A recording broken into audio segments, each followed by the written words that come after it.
lidhur me projektin për investimet në termocentralin pra Kosova Re Kontur Global të jetë si pikë parë në mënyrë që pastaj të mujë me liru zotin Bernhard Hajder, i cili ka ardhur vetëm për këtë prezantim, e që njëtë pastaj të vazhdoj me pika tjera të e ditës, tani ajo që është sot pika e parë, mbetet e dyta dhe vazhdojmë kështu me radhë. Kjo ishte propozimi jam i parë,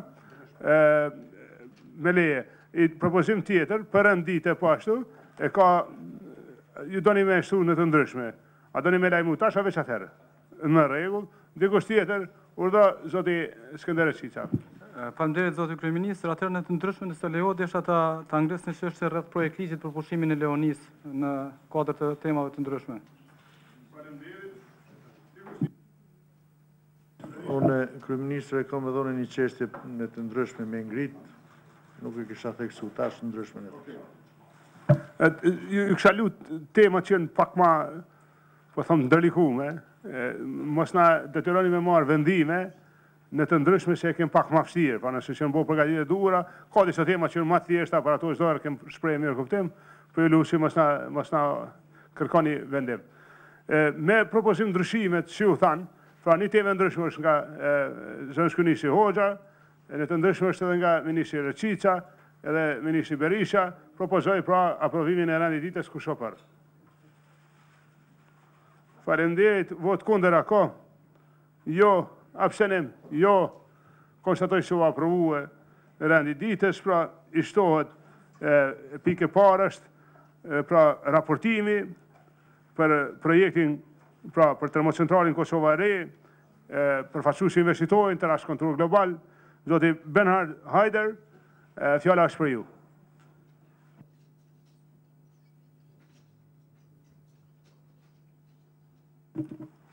Thank you, Prime Minister, and also greetings to the Deputy Prime Ministers and Ministers. And thanks for the opportunity to present today, 1 year after signing the agreements between the government of Kosovo and Contour Global, a status update where we are with the project. Since we signed the agreements last December, and not last December 2017, all the agreements became effective at the beginning of 2018. And one of the first topics we started was that we launched the tender process according to the World Bank rules for the companies who will construct the plan and construct the power plant. We back then launched an international tender, reached out to all the global potential contractors. We received in the first phase, in the pre-qualification, 6 applications from 12 different companies from all over the world.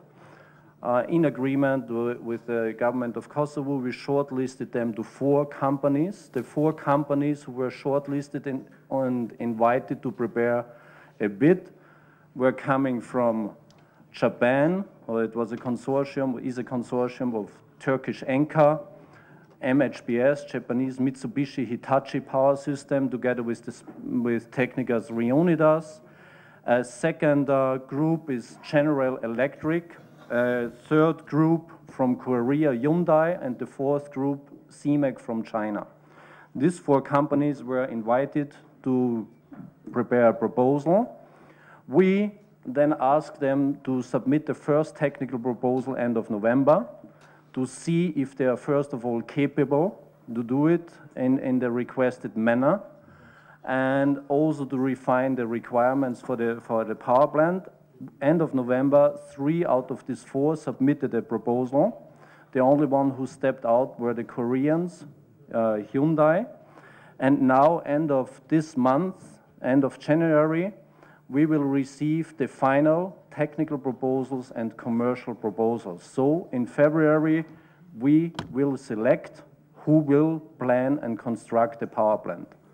And we can guarantee you that this will be one of the top world-class construction companies and power plant construction companies.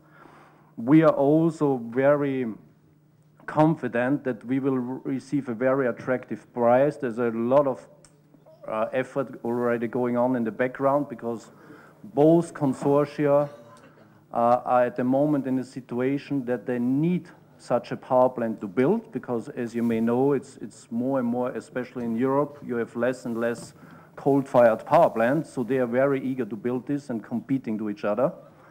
And this leads me also to the second important part, and there was a lot of question always in the past. In parallel, as we started and launched the tender for the construction of the power plant, we also started working on financing the project. And I'm happy to report now that we have sufficient financing on board now. We have on the one hand, and that's what we have, three columns to finance the project. The first one is our equity as Contour Global, assuming that we have project costs of around 1.3, 1.4 billion euro. We will know the exact figure in 2-3 weeks. We will provide around 400 million equity as Contour Global. Second is that we reached out to development banks, and we have OPIC, the US development bank, on board, who already passed the most important and first approvement in their committee, and they are willing to provide at least 400 million US dollar, up to 500 million US dollar for this project. OPIC is now in the middle of the due diligence process and is preparing all the documents for financing this project. And the third column, and support for financing, will come from export-graded agencies. So each country normally has an export-graded agency who is supporting with guarantees export from their countries. And we structured the project in a way that we ask all the bidders that they have to provide financing and guarantees from their countries where they will source their equipment. So we reached out to Japanese, Polish, Croatian, Italian, Slovenian, and Korean ECAs. And if you add up the volume, where we received already letters of intents, we have a volume in place up to 1.3 billion euro. So we have commitment from 400 million from Japan, we have commitment from 300 million from Poland, 200 million from Italy, and depending who will win the bid, then we will get the related financing from these bidders. So the financing is secured, and a third very important step was regarding all the permitting, and here I have to thank also a lot of ministers here in the room and the government as an overall institution, because we receive a lot of support. We received already the very important environmental consent, which is a key consent to receive the construction permit. We're in the final stage of receiving the water permit, and the public hearing for the construction permit is set for the 5th of February. In addition to that, we applied also already for the generation license, and I mentioned this because all these licenses, all these permits are necessary that we first can start construction and that we also can close the financing for the project.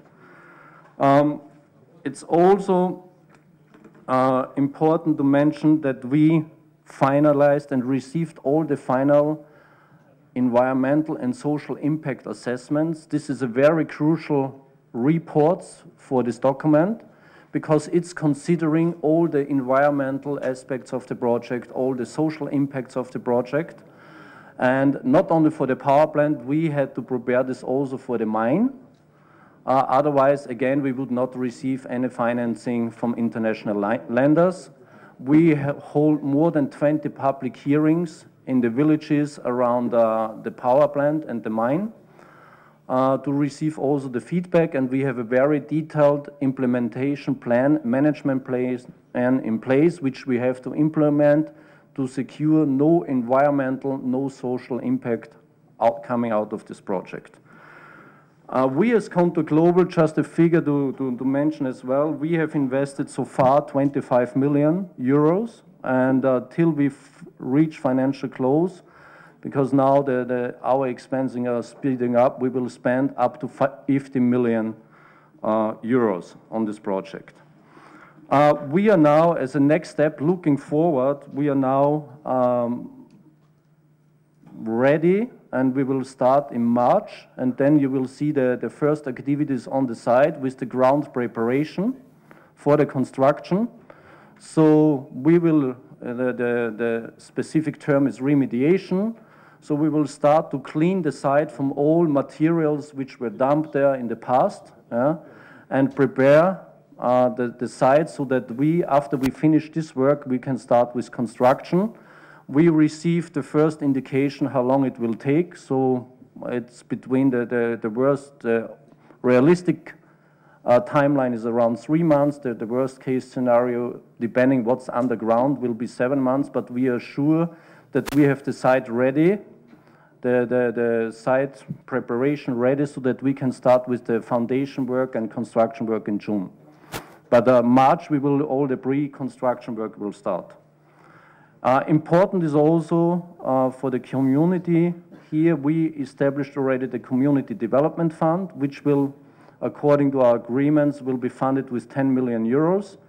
The Community Fund is established, the procedures are in place, and we will initiate the work as soon as we reach financial close, and we will start already preparing ourselves for applications where we want especially educational, environmental, and entrepreneurship and health project to be implemented through this development fund.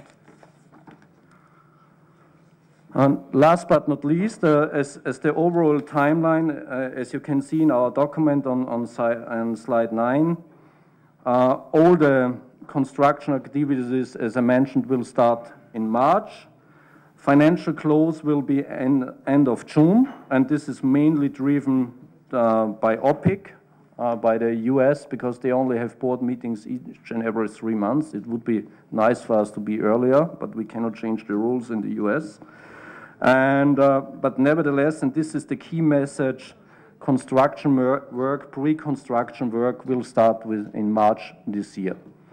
So we will, in 2-3 weeks' time, we will select who will construct the plant. The financing is in place. We are working towards the financial close, and you will see quite soon caterpillars on the ground starting with the work. Thank you. Mr. Bernard Heider, thank you very much. Faleminderit pra kishte ky një prezantim vërtet edhe lajmi mirë për Kosovën, që projekti për është në fazën më serioze tani, edhe njoftimi që në shkurt, pra veç që përcaktoheni për propozimet edhe teknike edhe financiare edhe në març dikun edhe fillojnë punë të para. Kjo është dëshmia më e mirë. Ne kemi besim në ju si investitor, edhe jemi krenar me kontratën që kemi me ju, Kosova me ju. Falenderoj edhe unë këtë kolegët jemi këtu në këtë dhamë, po jo vetëm këtu, institucionet tjera të venit tim, gjithë, edhe deputet edhe partit politike edhe të gjithë, pra edhe qeverinë para meje, qeverinë Mustafas, edhe ajo ka pas domthon kontribut në përgatitje të këtij projekti. Edhe sa i përket Kosovës, pra e mirëpresim faktin se po fillon me punë në të kalumen pritjet e qytetarëve, të sipërmarrësve, të gjithë janë të ma, shpresoj që kur fillojnë punimet të involvoni kompani vendore, pra në ato punime që mund kryen nga kompanit vendore të Kosovës, për shkak se interesi është që të ndikon në gjenerim ekonomik me në venit. Ne kemi një rritje ekonomike veç pa lajmërume, Ministri i Financave ka thonë dikun, mes 4.5 dhe 4.6, Ne kemi një target që të shkojmë më lart, pra me fillimin e punimeve të kontroll global, pra të investimin në Kosovën e re, shpresojmë që ta kapim shtatin dikun, edhe është ambicioze, po shpresojmë shumë që të shkojmë në këtë drejtim. Kështu që ju faleminderit kolegë ministra, nëse dikush ka ndonjë pyetje, për fjalë është lajmëru Ministri i Financave, zoti Bedri Hamza, Ministri Hamza, fjala për ju. Faleminderit zoti kryeministër, nderuar zoti kryeministër, nderuar zënës kryeministër, nderuar ministra, zënës ministra, dëshiroj të përshëndes drejtuarin e kontroll global dhe jam i lumtur për progresin, mirë po të pas rëndësinë për bazë rëndësinë e projektit dhe të pas për bazë kompleksitetin e ligjit Kosovës sa i përket borxhit publik, ne si Ministri e Financave, prej Ministrisë Linjës, këtë rast prej Ministrisë Zhvillimit Ekonomik, prej njësisë implementuese dhe gjitha aktorëve tjerë, presim që me kohë na prezentohet se cili do të jetë niveli i garancioneve që ne si shtet jemi detyruar me i dhënë, cili do të jetë tipi garancioneve dhe çfarë garancionesh, cila do të jetë kozgjatja e këtyne garancioneve, e implikon edhe këtë pjesën tjetër sa i përket ndihmës shtetërore, dhe besoj që gjitha aktorët cilët janë përfshirë në këtë projekt do ta kenë konsiderat edhe çmimin e financimit dhe çysh do të mbulohet ky çmim i financimit. Përndryshe, ligjion për borxhin publik, garancione shtetërore i trajton si borxh dhe çdo borxh publik i jashtëm kërkon ratifikimin Kuvendit e Kosovës që nënkupton 2/3 e vota në Kuvendin e Kosovës. Me qëllim që ne mos të vonohemi, on pres që ne si Ministri i Financave të kemi të gjitha këto sakt në kohë dhe të kemi mundësi me ndërmarrë veprimet e nevojshme në përputhje me dinamiken e zhvillimit të projektit. Faleminderit shumë.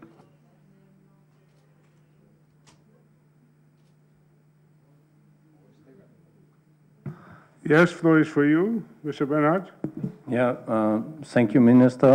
I can assure you, first of all, we are fully aware of all these facts you mentioned.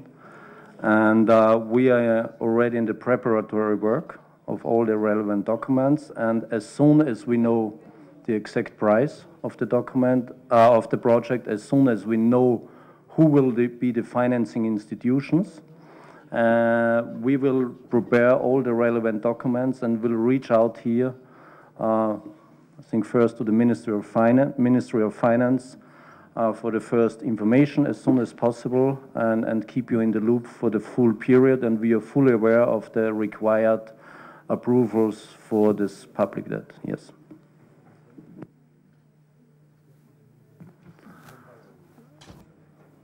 Minister Luka, po. Faleminderit shumë kryeministër, veç një informat lidhur me garancionin shtetëror. Pra, jemi në kontakt me Ministrinë e Financave duke punuar në këtë drejtim. Tash është kontraktuar një ekspert për hartimin e një studimi rreth borxhit publik, ku besojmë që brenda 2 muaje do të vijë një studim që saktëson pjesën e borxhit publik që do ta ndërmerr pjesa e Kosovës. Presim pra që do të jetë diku rreth 350 milion euro pasi total që garancion shtetëror që duhet sjellë për të gjithë projektin, por prapë studimin në fund do ta sjell fjalën finale. Faleminderit. Atëherë, faleminderit Ministër Luka, dikush tjetër e kërkon fjalën?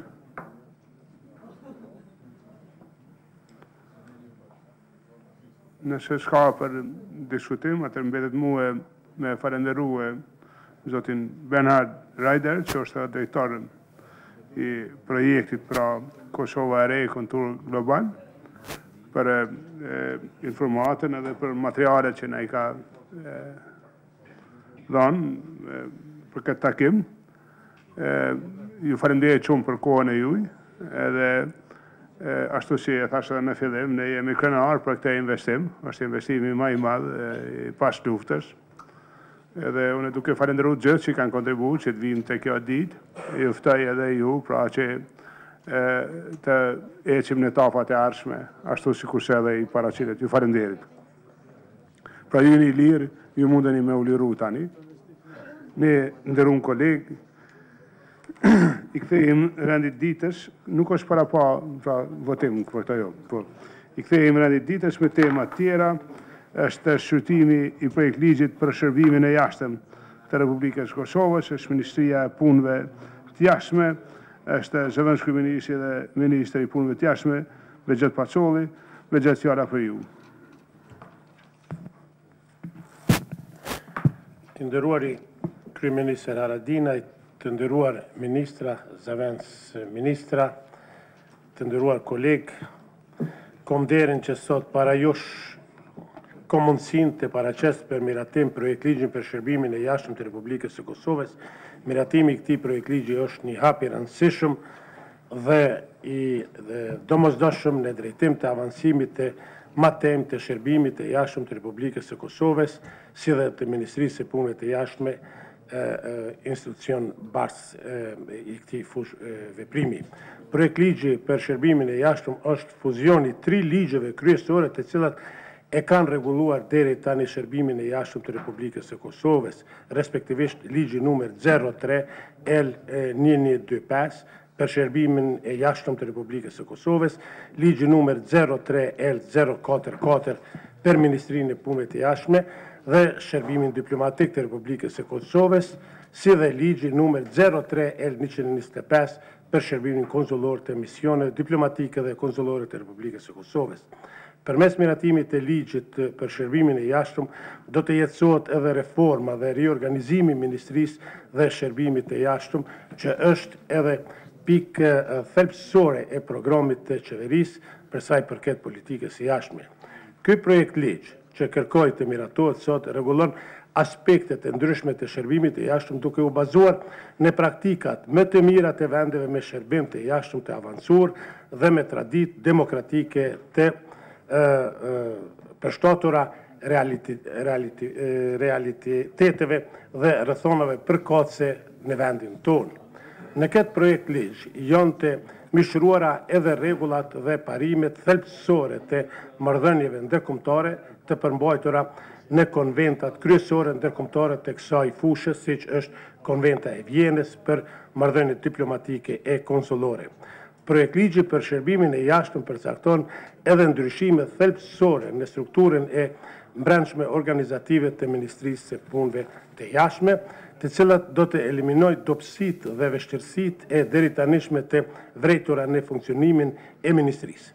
Ndryshimet e përmbajtura do të rrisin në shkollë më të lartë efikasitetin e departamenteve brenda Ministrisë e pashtu edhe bashkëpunimin më të mirë të Ministrisë me institucionet e tjera qeveritare të vendit në aspekte zbatimit të politikës së jashtme. Gjithashtu, në këtë projekt ligj përfshihen edhe risitë të tjera të cilat nuk kanë qenë deri tani të rregulluara. Ndër risitë kryesore është se ky ligj mundson krijimin e një shërbimi të jashtëm profesional dhe efikas të karrierës përmes mekanizmave të ndryshëm.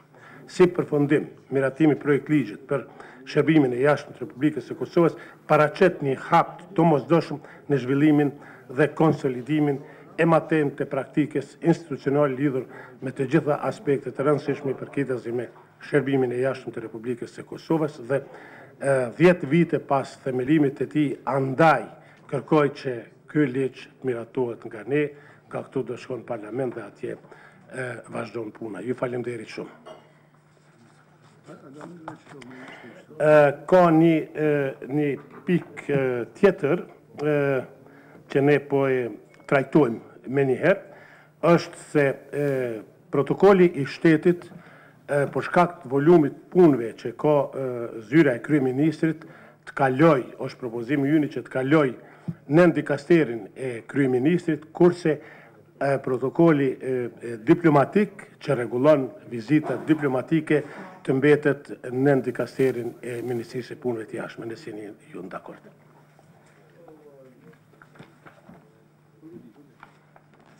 Kërkon dikush fjalë, edhe gjumë argumentimin e zëvendës kryeministrit të Ministrisë së Jashtëm Pacolli për projekt ligjin për shërbimin të jashtëm të Republikës së Kosovës, njëkohësisht edhe propozimin për ndryshime pra nevojshëm për projekt ligj ku protokolli I shtetit ka lënë zyrën e kryeministrit, ndërsa protokolli diplomatik mbetet në Ministrinë e Punëve të Jashtme dhe faktin që obligohet zyra ligjore e zyrës kryeministrit në bashkëpunim me kabinetin e kryeministit dhe Ministrinë e Punëve të Jashtme, pra për përfshirjen e ndryshimeve në projekt ligj.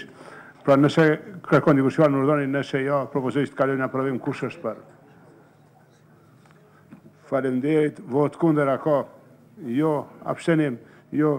Konstatojmë pra që aprovue projekt ligji për shërbimin e jashtëm të Republikës Kosovës, që u paraqit nga zëvendësi kryeministri e Ministrisë së Jashtëm Bexhet Paçolli. Jemi tani në pikën e radhës të rendit ditës, që i bën pika 3, pra pas ndryshimit që bom, është shqyrtimi i projekt ligjit për pronën publike, është Ministria e Drejtësisë, është Ministri Abelar Tahiri. Ministër Tahiri, fjala për ju. Faleminderit kryeministër, nderuar zëvendës kryeministra, të nderuar ministra. Më lejoni që paraqes para jush për shqyrtim dhe aprovim projekt ligjin për pronën publike. Hartimi i këtij projekt ligji synon rregullimin e të drejtës pronësore publike dhe të drejtave tjera pasurore të Republikës së Kosovës dhe të njësive të veçeverisë lokale. Çështja e pronave publike deri më tani nuk ka qenë rregulluar me dispozita të veçanta përkundër faktit se është parapar me kushtetut, po ashtu edhe me strategjinë kombëtare për të drejtat pronësore. Projekt ligji për pronën publike, ndër të tjera synon të rregullojë çështjet si në vijim. Rregullimi dhe përcaktimi i të drejtës pronësore publike dhe të drejtave tjera pasurore të Republikës së Kosovës dhe të njësive veçeverisë lokale, përcaktimi i parimeve të administrimit me pronën publike në pikpamjen të disponimit, shfrytëzimit, menaxhimit, mbrojtjes, mbikëqyrjes, vlerësimit dhe evidentimit të sendeve dhe të mirave të tjera në pronësi publike, përcaktimi i objektit të pronës publike, themelimi i një institucioni kompetent për mbikëqyrjen dhe administrimin e pronës publike nga organet e pushtetit qendror. Andaj, duke marrë parasysh rëndësinë që ka miratimi i këtij projekt ligji në avancimin e legjislacionit në fushën e të drejtave pronësore, ju ftoj që me vot ta aprovoni këtë projekt ligj dhe ta procedojmë për kuvend. Ju faleminderit. Faleminderit ministër Tahiri. Ndëgjuam argumentin e ministrit Tahiri për projekt ligjin për pronën publike. E kërkon dikush fjalën? Nëse s'ka për diskutim, propozoj të kalojmë në aprovim. Kush është për? Faleminderit. Vot kundër ka? Jo. Abstenim? Jo. Konstatojmë pra që u aprovue projekt ligji për pronën publike që u paraqit në pikën radhës pra nga ministri i Drejtësisë Abelar Tahiri. Jemi tani në pikën tjetër që është 4 mbas traditës së re, shqyrtimi i projekt ligjit për ndryshimin dhe plotësinë e ligjit numër 04 ThyPRL Viz 061 për shitjen e banesave për të cilat ekziston drejta banesore, është Ministria e Mjedisit dhe Planifikimit Hapësinor, është ministri Fatmir Matoshi. Ministri Matoshi, fjala për ju. Faleminderit nderuar kryeministër, nderuar kabinet qeveritar. Qëllimi i ndryshimit të këtij projekt ligji është që të gjithë personave që nuk kanë mundur të blejnë apo të cilëve u është pamundsuar blerja e banesave e që në mënyrë ligjore kanë fituar të drejtën banesore, do t'ju mundësohet blerja e banesës me kushte të njëjta siç janë procedurat në ligjin bazik numër 04L 061 e që kushtet e blerjes së banesës janë prafërsisht të ngjashme siç është parashikuar në ligjin bazik. Prandaj me këtë projekt ligj propozohet që të zgjatet afati për shitjen e këtyre banesave dhe të përfundojë ky proces brenda 3 viteve të ardhshme. Duke u bazuar në arsyeshmërinë të cilën e theksova më lart, kërkojmë mbështetjen tuaj që ky projekt ligj të procedohet më tej. Faleminderit shumë. Faleminderit ministër Matoshi. Ndëgjuam argumentin e ministrit Matoshi. Kërkon dikush fjalën? Nëse ja propozoj të kalojmë në aprovim, kush është për? Faleminderit. Vot kundër ka? Jo. Abstenim? Jo. Konstatoj që u aprovue projekt ligji për ndryshimin dhe plotësinë e ligjit numër 04 ThyPRL Viz 061 për shitjen e banesave për cilat ekziston drejta banesore. Jemi tani në pikën e radhës, që është pika numër 5, shqyrtimi i propozimit vendimit për ndryshimin dhe plotësimin e vendimit të qeverisë numër 05 thyje për 151 të datës 2/8/2017, zyra e kryeministrit. Pasqyrës fuqitë e ligjit për Ministrinë e Mbrojtjes, është kërkesë që të ndryshohet dhe plotësohet vendimin të cilin është emëruar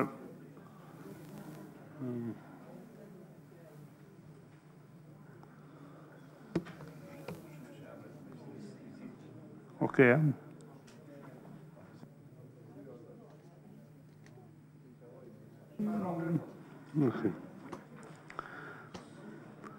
Pasqyrës fuqitë e ligjit për Ministrinë e Mbrojtjes, është kërkesë që të ndryshohet dhe plotësohet vendimi të cilin është emëruar sekretari përgjithshëm i Ministrisë për Forcën e Sigurisë së Kosovës sipas këtij propozimi, pikën 1 dhe 3 vendimit të qeverisë numër 052 për 1.528 gusht 2017 emërtimi Ministria për Forcën e Sigurisë së Kosovës zëvendësohet me emërtimin Ministria e Mbrojtjes.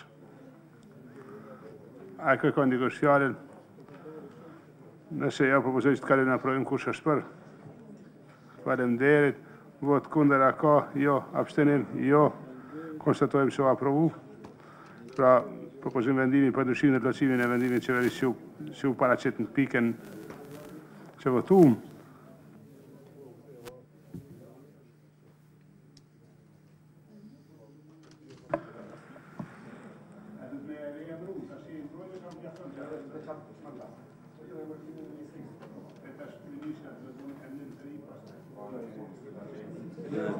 Do të dhe ministri i lidur. Do të dhe ministri. Kjo të kjesh është. Ja, e din këtë që jo. Jemi në pikën e radhës së ditës, është pika numër 6, shqyrtimi i propozimit vendimit për autorizimin e Komisionit Qeveritar për privatizimin e ndërmarrjeve publike qendrore. Telekomit Kosovës është Ministria e Zhvillimit Ekonomik, pra ftoj ministrin Valdin Luka që ta merr fjalën. Faleminderit shumë kryeministër, të nderuar kryeministër, të nderuar zëvendës kryeministra, të nderuar ministra dhe zëvendës ministra. Ndërmarrja publike Telekomi Kosovës që nga viti 2015 është duke përballur me një krizë të thellë financiare dhe operative. Përgjatë 3 viteve të fundit, humbit financiare të kësaj ndërmarrje variojnë nga diku rreth 8 milionë euro në vit në 52 milionë euro në vit në vitin më të keqin. Përtej masave të marra nga bordi i drejtorëve dhe menaxhmenti aktual, kjo ndërmarrje vazhdon të shënojë humbje financiare, humbje të cilat rrezikojnë normalisht edhe likuiditetin e saj. Në aspektin operativ, bordi i drejtorëve në muajin maj të vitit 2018 ka nxjerrë vendim për hapjen e fazës së ristrukturimit, ndaljes së punësimit dhe gradimeve në ndërmarrje. Gjithashtu, janë marrë masa në uljen e shpenzimeve operative, për me tepër është hartuar edhe një plan për investime emergjente të cilat presin që të realizohen brenda një kohe të shkurtër. Në bashkëpunim me bordin e drejtorëve, si ministër përgjegjës për ndërmarrje publike, kam kërkuar nga Banka Evropiane për Ndërtim dhe Zhvillim që të ofrojë asistencë teknike për fazën e ristrukturimit dhe ripozicionimin e kësaj ndërmarrje nëpërmes një shkresë me datën 1 tetor 2018, pas disa takimeve që kemi pas paraprakisht me ta. Në shkresën e datës 1 tetor kanë nënvizuar faktin se qeveria e Kosovës në bazë të planit të saj qeverisës parashë privatizimin e kësaj ndërmarrje. Gjithsesi, kanë bërë të qartë se para gjithë secilit vendim të privatizimit, përmirësimi i performancës së ndërmarrjes si dhe praktikave brenda të saj është prioritare dhe do i paraprit çfarëdo procesi tjetër.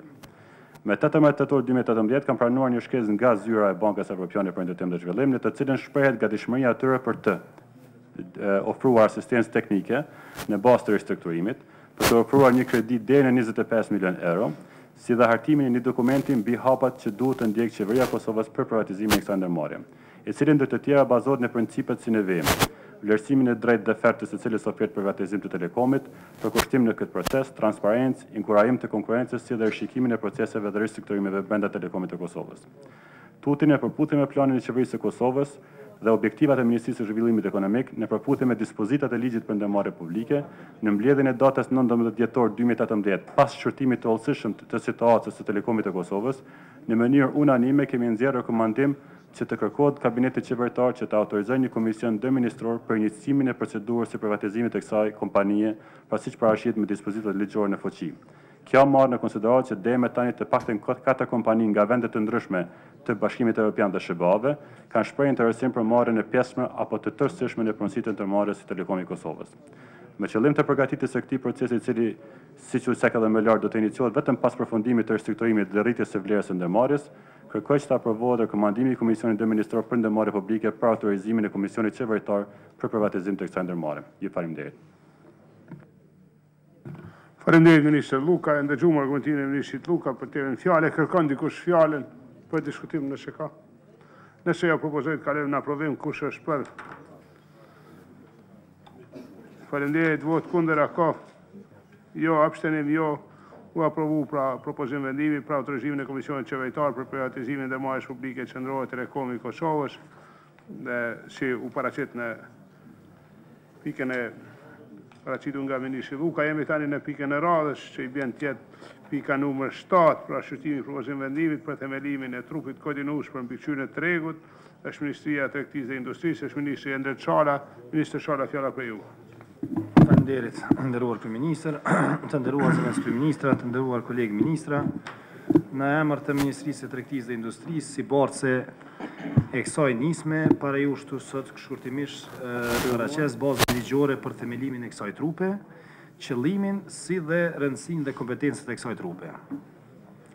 Ministria e Tregtisë dhe Industrisë, respektivisht Inspektorati i Tregut që vepron në kuadër të kësaj ministrie në përputhje me dispozitat ligjore, do të thotë ligjin për inspektoratin për mbikëqyrjen e tregut dhe gjithashtu me ligje tjera në fuqi, konsideron se ka bazë ligjore e cila na obligon për krijimin e një organi koordinues për mbikëqyrjen e tregut në Republikën e Kosovës.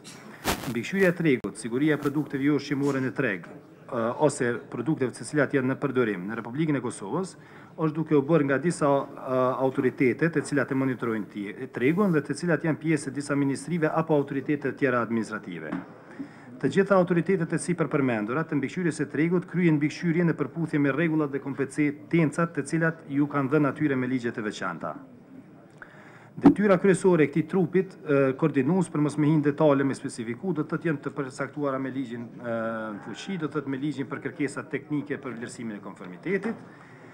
Koordinimi i kësaj trupe ka nevojë, do të thotë, për të përmbushur detyrimet e saj, për shkëmbimin e informacionit në lidhje me marrëveshjet e tjera të tregtisë shumëpalëse, të cilat janë obliguese për Kosovën, për të informuar dhe për të bashkëpunuar në eliminimin e barrierave tregtare. Ky organ koordinues raporton një herë në vit në Qeverinë e Republikës së Kosovës lidhur me situatën aktuale dhe propozon masa të reja. Duhet të theksoj këtu para jush që trupa koordinuese për mbikëqyrjen e tregut për herë të parë në Kosovë është krijuar në vitin 2016 dhe pas plotësim ndryshimit të ligjit për kërkesat teknike të produkteve dhe vlerësimin e konformitetit, atëherë na është do të thotë e nevojshme për të bërë edhe ndryshimin e vendimit për arsye se ka institucione shtesë të cilat do të jenë ky trup. Trupa koordinuese është në përputhje të plotë me praktikat më të mira të mbikëqyrjes së tregut. Duhet me fol kryeministri se më shkurt i kisha rapo. Prandaj propozoj që ta shqyrtoni dhe miratoni vendimin për themelimin e trupit koordinues. Faleminderit. Faleminderit ministër, do ishte një elaborim ma e hollësishëm i mujshëm. E kërkon dikush fjalën për diskutim lidhur me propozim vendimin për themelimin e trupit koordinues për mbikëqyrjen e tregut. Nëse ja propozoj që të kaloj, a ka dikush për diskutim? Jo, kush është për? Faleminderit, vot kundër a ka? Jo, abstenim, jo. Konstatojmë pra që u aprovu. Jemi në pikën e radhës, që i bjen tjetë pika 8, tani me radhitjen e re, shqyrtimi i draftit e koncept dokumentit për fuqizimin dhe pjesëmarrjen e rinis, është Ministria Kulturës, Rinis dhe Sportit, është Ministri Kujtim Gashi. Ministër Gashi, fjala për ju. Faleminderit, nderuar kryeministër, të nderuar zëvendës kryeministra, të nderuar kolegë ministra, zëvendës ministra. Ministria Kulturës, Rinis dhe Sportit, në kuadër të planit vjetor të punës së Qeverisë së Republikës së Kosovës dhe në kuadër strategjisë së Ministrisë Kulturës, Rinis dhe Sportit, ka parapar hartimin dhe aprovimin e koncept dokumentit për fuqizimin dhe pjesëmarrjen e rinisë. Koncept dokumenti paraqet një bazë të qëndrueshme për të vazhduar përkrajën e të rinjve në fushat e politikave sektoriale, si dhe duke u përshtatur nevojave dhe kërkesave të të rinjve në të dyja nivelet, si atë të pushtetit lokal, po ashtu edhe atë qendror. Nevoja e rishikimit të kornizës ligjore në fuqi bazohet në sfidat e identifikuara gjatë zbatimit të legjislacionit primar dhe sekondar, si dhe rrethonave të reja të krijuara përgjatë periudhës kohore siç janë mbusha, edukimi, punësimit tek të rinjt kosovar, zhvillimi i njohurive rreth inovacioneve të prezantuara si nevojë e kohës së sotme, njohja e punës vullnetare, çështja e stimulimit më të madh të rinjve në krijimin dhe zbatimin e politikave në vendimmarrje, pjesëmarrjen aktive të rinjve në punën vullnetare, shkëmbimi i përvojave në punë të punëtorëve të rinj, si dhe angazhimin e të rinjve në projekte rinore rajonale dhe ndërkombëtare. I nderuar kabinet qeveritar, kërkoj nga ju që të aprovoni koncept dokumentin për fuqizimin dhe pjesëmarrjen e rinisë në mënyrë që t'i hapim rrugë hartimit të ligjit të ri për rini. Ju faleminderit. Faleminderit ministër Gashi, lexuam argumentimin e ministrit për koncept dokumenti për fuqizimin dhe pjesëmarrjen e rinisë, e kërkon dikush fjalën, nëse ja propozoj të kalojmë në aprovim, kush është për? Faleminderit, vot kundër a ka? Jo, abstenim jo, konstatoj pra që u aprovue koncept dokumenti për fuqizimin dhe pjesëmarrjen e rinisë. Jemi në pikën e radhës, që i bën tjetë pika 9, shqyrtimi i nishmë shpërlidhjen e marrëveshjes ndërmjet Qeverisë së Republikës së Kosovës dhe Këshillit Ministrave të Republikës së Shqipërisë për heqjen graduale të kontrollave në kufinë e përbashkët, është Ministria e Punëve të Brendshme, është Ministri Ekrem Mustafa. Ministri Mustafa, fjala për ju. Faleminderit kryeministër, i nderuar kryeministra Edina, të nderuar zëvendës kryeministra, të nderuar ministra, të nderuar zëvendës ministra. Me lejen që të prezantoj para jush nismen për lidhjen e marrëveshjes ndërmjet Republikës së Kosovës dhe Republikës së Shqipërisë për heqjen e kontrolleve në kufijtë e përbashkët të Republikës së Kosovës dhe Republikës së Shqipërisë. Kjo marrëveshje është e motivuar dhe në frymën e konkluzioneve të miratuara në mbledhjen e përbashkët të dy qeverive me datën 26 nëntor 2018 për eliminimin e formaliteteve të policisë dhe të doganave në kufijtë e brendshëm për qarkullimin e shtetasëve dhe mollrave. Me këtë projekt marrëveshje, dy shtetet tona heqin pengesat për qarkullimin e lirë në kufijtë e përbashkët ndërmjet Republikës së Kosovës dhe Republikës së Shqipërisë dhe garantojnë lirinë e kalimit si dhe në lëvizjen e lirë të mollrave dhe shërbimeve. Do të mundësohet kalimi në çdo pikë pa kryer kontrollin e persona, mirë po në rast kërcënimi serioz të sigurisë kombëtare apo të situatave të veçanta, flukseve migratore, palët mund të rivendosin përkohësisht deri në 30 ditë kryerjen e kontrolleve.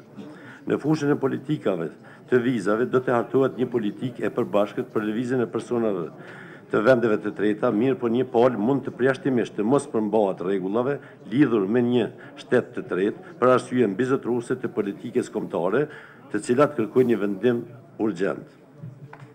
Marrëveshja mundson lëvizjen e lirë të huajve të cilët kanë hyrë ligjërisht në territorin e njërit apo tjetrit vend, sigurohet që palët të trajtojnë kërkesat për azil brenda territorit të secilit shtet sipas Konventës së Gjenevës, si dhe shkëmbimin e informatave për kërkesat dhe lëvizjen e azil kërkuesve.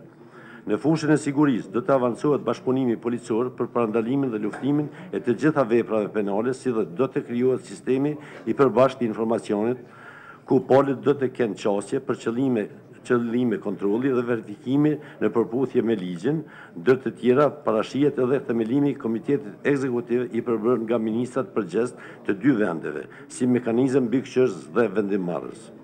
Projekt marrëveshja ka kaluar hapat procedural të parashikuar me ligjin numër 04 për L, viz 052 për marrëveshjen ndërkombëtare dhe si i tillë nuk bjen në kundërshtim me ligjet dhe akte tjera ligjore të Kosovës dhe zotimeve të saj ndërkombëtare. Të nderuar, duke marrë parasysh rëndësinë e kësaj projekt marrëveshje, kërkojnë nga ju miratimin në parim të nismës së Ministrisë së Punëve të Brendshme dhe për lidhjen e marrëveshjes ndërmjet Republikës së Kosovës dhe Republikës së Shqipërisë për heqjen e kontrolleve në kufijtë e përbashkët të Republikës së Kosovës dhe Republikës së Shqipërisë. Ju faleminderit për vëmendjen. Faleminderit ministër, po ashtu na ke eduku mjaftueshëm lidhur me këtë temë. E kërkon dikush fjalën? Nëse jo, propozoj të kalojmë në aprovim. Kush është për? Faleminderit. Vot kundër ako? Jo. Abstenim? Jo. Konstatojmë pra aprovue nisma për lidhjen e marrëveshjes ndërmjet Qeverisë së Republikës së Kosovës dhe Këshillit Ministrave të Republikës së Shqipërisë për heqjen graduale të kontrolleve në kufinë e përbashkët.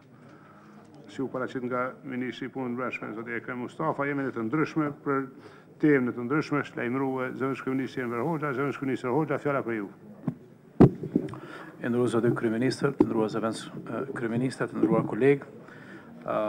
Zoti kryeministër, kemë marrë një kërkesë nga klubi i prodhuesve të Kosovës së zyre kryeministrit, e cila është një organizatë biznesore dhe merret me promovim të zhvillimit të biznesit në vendin tonë.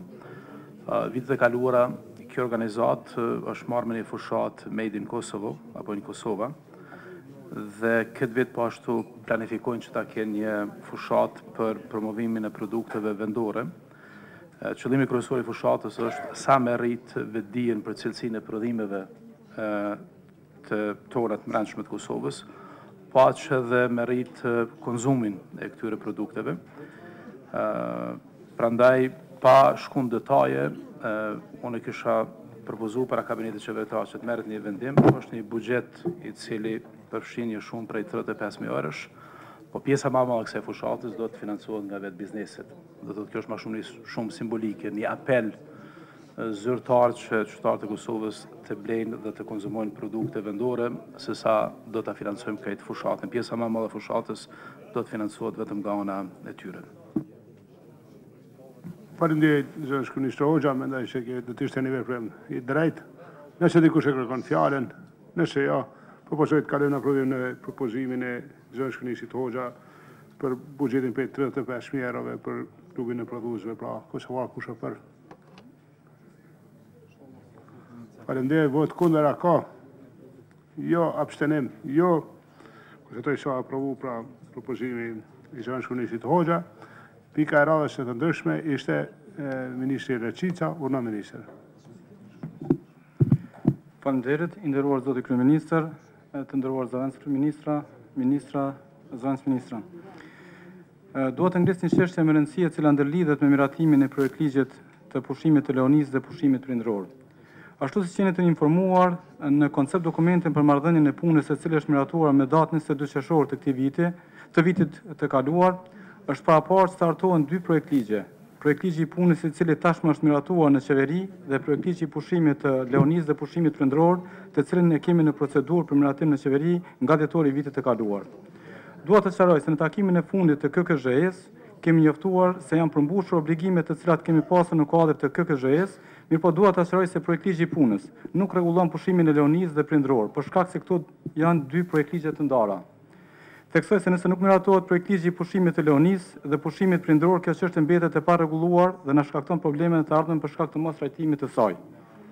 Është e vërtetë se projektligji i pushimit të Leonisë dhe pushimit prindëror ka kosto shtesë rreth 16 milion euro në vit, ku 3.5 milion euro janë për pushimin e lehonave të punësuara dhe 12.3 milion euro janë për lehonat e papunësuara.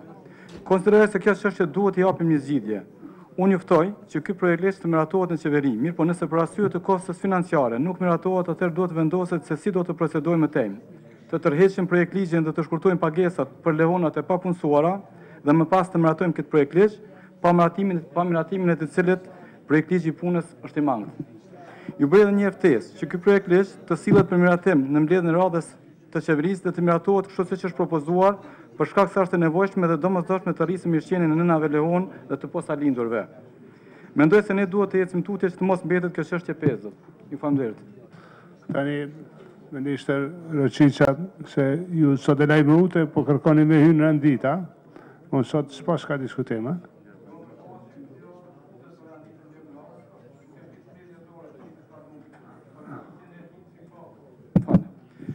Ne kemi sjellë këtë për miratim vitin e kaluar në dhjetor dhe fatkeqësisht kjo ka një kosto shtesë, cilën vlerësimi financiar nga Ministria e Financave është negativ, por ne duhet të japim një zgjidhje kësaj çështje, sepse ne kemi menduar që me këtë projektligj të trajtojmë nënat lehona të papuna, të cilat kosto kryesore është te kjo shumë, te kjo trajtimi nënave lehona të papunë.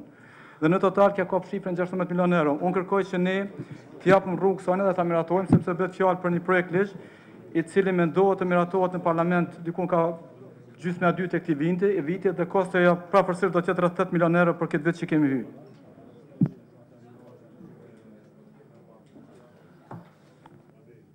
Faleminderit ministër, pra, tash nuk po marrim vendim, po vënoj përmeshti në rendite, do ta diskutojmë me sekretarin me tashi me procedurë. Faleminderit shumë. Ishte edhe një temë e ndryshme, ishte po Ministri i Mbrojtjes, Rostem Berisha, unë ministër. Nderuar kryeministër, dëshiroj t'ju njoftoj se Komisioni Interinstitucional për hartimin e projekt rregullores për anashkalim të neni 3 të ligjit prokurimit publik e ka draftuar rregulloren, nevojitin vetëm edhe disa konsulta me zyrën ligjore të kryeministrit dhe mendoj që mbledhjen e radhës jemi të gatshëm që ta prezantojmë. Na kemë besu që e bënin këtë mbledhje, po. E kemë edhe tani të gatshëm, por nëse është me urgjencë, mujmë edhe tani ta prezantojmë. Atëherë lojmë për një mbledhje të ardhshme. Nderuar kolegë, prap, me këtë edhe u përmbyll rendi ditës, a mundemi të premten në orën 11 takim të qeverisë edhe për statutin e Trepçës, po edhe për ndonjë temë që muj linde atëherë, pra që mund vjen atëherë. Ju falenderoj, shpoj mbyll takimin e qeverisë.